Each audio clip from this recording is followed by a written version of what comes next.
દોસ્તો, હેતલ્સ કિચનમાં તમારું સ્વાગત છે। આજે આપણે બનાવશું બટેટા પૌવા। બટેટા પૌવા બનાવવા માટે મેં 3 નંગ બટેટાને બાફી લીધા છે, 2 કપ પૌવાને પલાળી દીધા છે। હવે આપણે આને બનાવવા માટે તેલ ગરમ મૂકશું। ફ્રેન્ડ, મેં એક કડાઈમાં તેલ ગરમ મૂકી દીધું છે। હવે આપણે પૌવા બટેટાનો વઘાર કરીશું। વઘાર કરવા માટે મેં સૌ પ્રથમ જીરું લઈ લીધું છે। જીરું એકદમ ગરમ થઈ ગયું છે એટલે હવે એમાં હું 2-3 દાણા રાઈ નાખીશ। પછી સૂકા કઢી પત્તા નાખીશ, 2 નંગ લીલા મરચાં, 1 નંગ કાંદા। હવે આપણે આને સાંતળી લઈશું। હવે એકદમ સંતળાઈ ગયા છે કાંદા। હવે આપણે આમાં બટેટા એડ કરશું।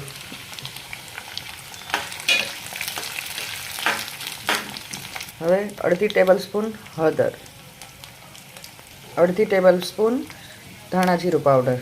આપણે આમાં લાલ મરચું નથી નાખતા।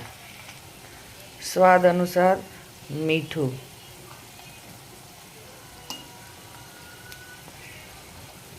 હવે આપણે આને હલાવી લઈએ।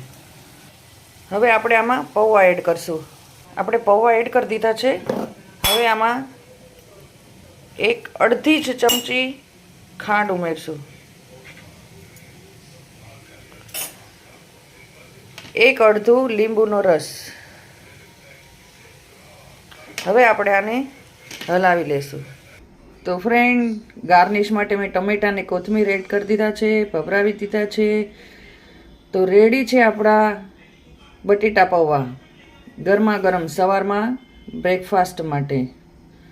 ધન્યવાદ વોચિંગ માય વિડીયો। લાઈક કરો, શેર કરો, કોમેન્ટ કરો અને ખાસ સબસ્ક્રાઈબ કરો।